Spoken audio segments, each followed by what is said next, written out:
Here is the ICStation website you can see, and here is the website URL. Here is this product, which is the FM transmitter. You can see this is DC 4 to 6 volt di FM stereo transmitter module, wireless microphone, FM frequency modulation, MP3 transponder die kit. So the regular price is something $6.99, and now is in discount, which is $5.59. So this is the kit. We are going to assemble this kit, and here is instruction. These are the parts which are there in this transmitter circuit, and here is a little frequency demonstration in which the transmitter may work using the selectable switches. And here is another part list. Yeah, so this is not the part list actually, sorry. This is the parameter. They have given some parameters, and here is what is the part list, a big part list, and here is the final product, the image they have given. So we are going to construct this kit, and here are the instructions. Here is the kit I received from ICStation. I'm going to remove it from the packaging, bring it off of the package. You can see here is the kit, and this one they have given as whatever this battery compartment as well as a cable, and these are the two cables with a battery compartment. And here is the actual kit, which is containing all the components, all the necessary components. Hopefully they will be there, and using these components we will be able to make this kit. As you can see, the resistor, capacitors, and of course there is a microphone, and here is a terminal block. Here is what is the input socket, the old style stereo input is there, and whatever the switch block. These are the resistor, capacitors, diodes, and so many things. So it is. And here is the PCB, well designed PCB, you can see.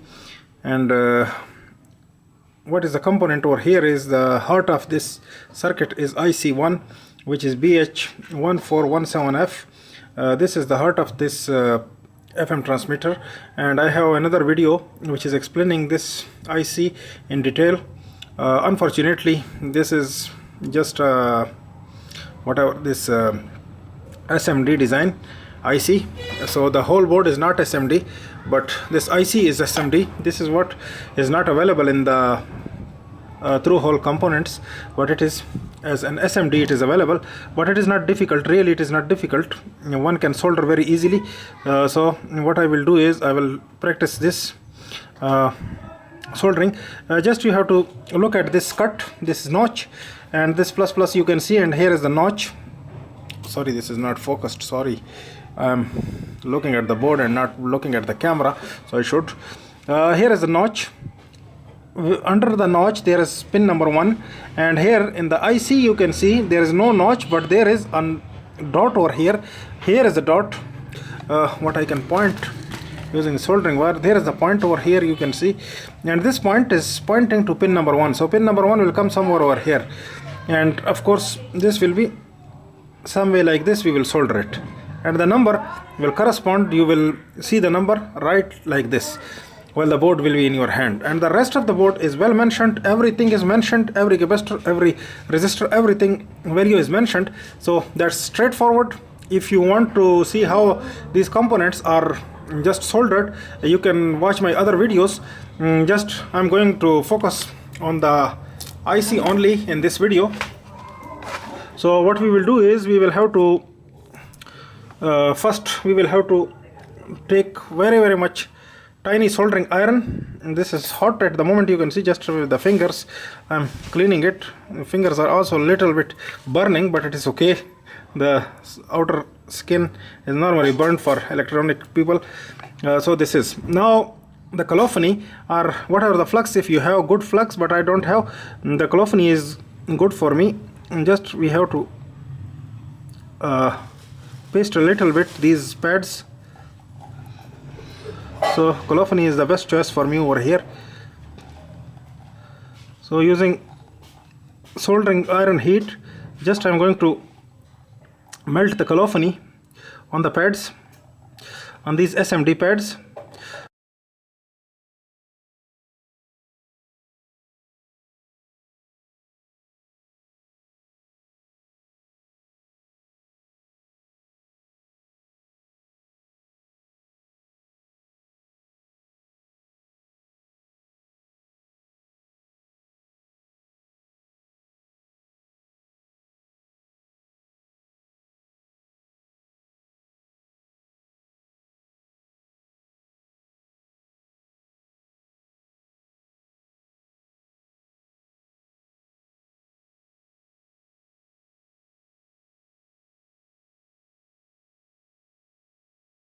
So some way like this, I just soldered it, the pads, and then we'll keep the IC and we'll align it and then solder it some way like this.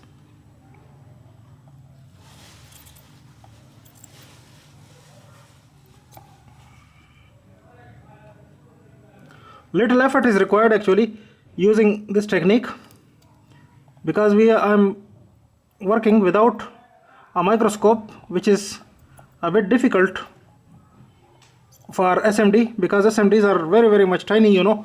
So this way, sorry, what I did is very bad. I did solder it in wrong direction. So it's a good lesson for you people to take care. Don't do it like this. And good that I did not solder it perfectly. Only one leg was soldered. And something like this. Just I'm going to show you the rest of the procedure I will do. As you can see, just two legs, one and this, the first one and the last one I soldered, and the rest of the legs I will do the same thing, but I will very closely I will look at the board and then we'll do it. Hopefully I will be able to do it, and the rest of the component I will accommodate all on the board, and then the rest of the thing I will show you in the end.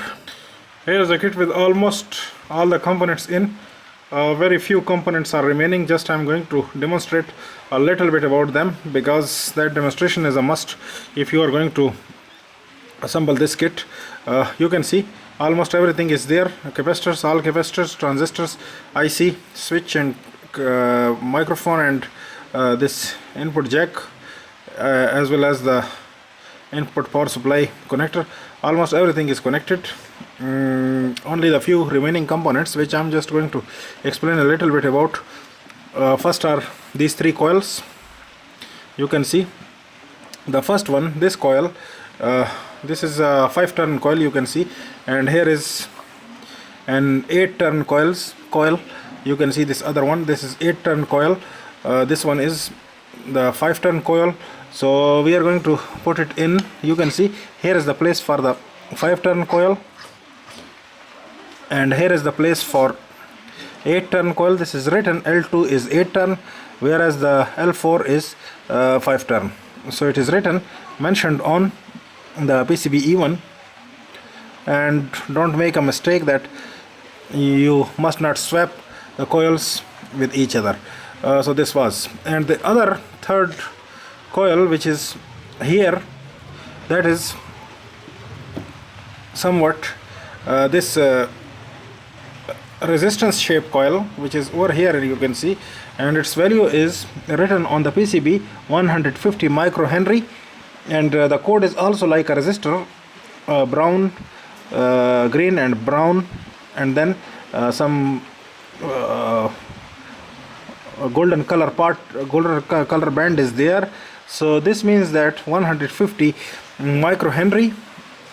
And if we will compare, this is some way the shape is same like a resistor, but if you will compare with a resistor, there is a difference. And just you can see I have a 2.2 kilo ohm resistor in my hand, and this is 150 microhenry coil. You can see there is a difference. The coil is a bit thicker as compared to the resistor. The resistor is only thicker in the sides, and the coil is thicker all the way, and in the sides also a little bit thicker, but this is, the shape is telling that this is a coil, this is not a resistor. And also you can confirm it on the multimeter. The multimeter, this have a very little resistance, and as well as if you have a multimeter having microhenry range, you will be able to get the 150 microhenry inductance in this coil. So this is, and the place for this one is of course over here in the PCB. You can see very close to the power supply here. Okay, this one is, and then later on there are two diodes. The two diodes which are there in this circuit, the one is the Zener diode and the other one is the varicap diode. These are very important to put them in very exact place, otherwise the circuit will not function. So this one which is bended, this is a Zener diode. If this is there in your kit and the bended one, the legs are bended, that is known as the Zener diode, and which is the straight, this is varicap diode.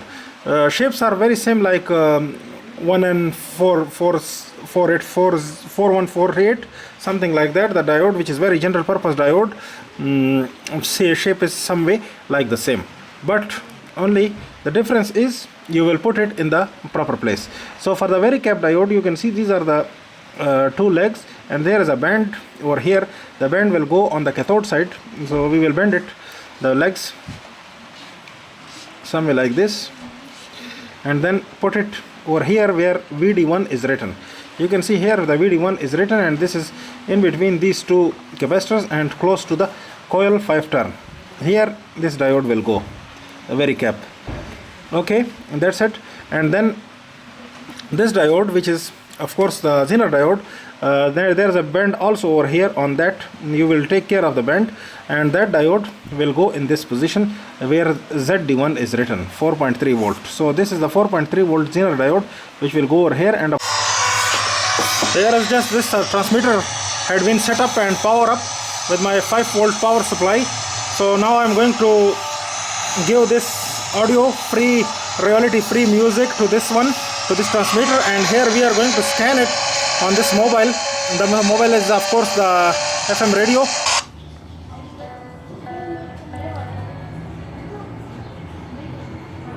So it just got 3 places, as you can listen it over here.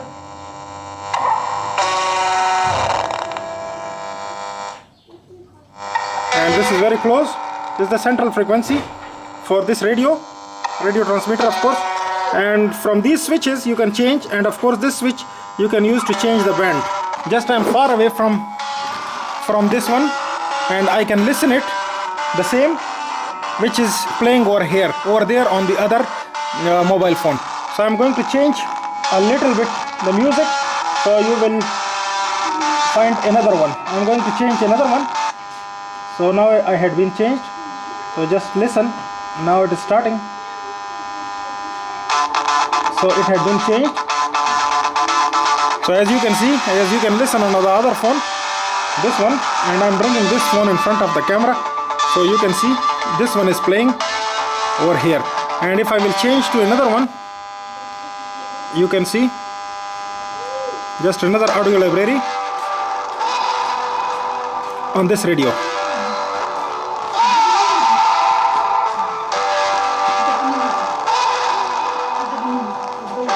So this one is, now I'm going to stop it, and this one also I have to stop. So such the ICStation project, very nice transmitter. Other transmitters I made before, and this one is really interesting one because first chance it worked. So this is, and these ICStation projects are really nice. They are cheap, they are good, and they are affordable, as well as they work very well. So thank you for watching. Keep on watching, stay tuned, subscribe, and if you like this video, give a big thumbs up, and stay tuned with my channel.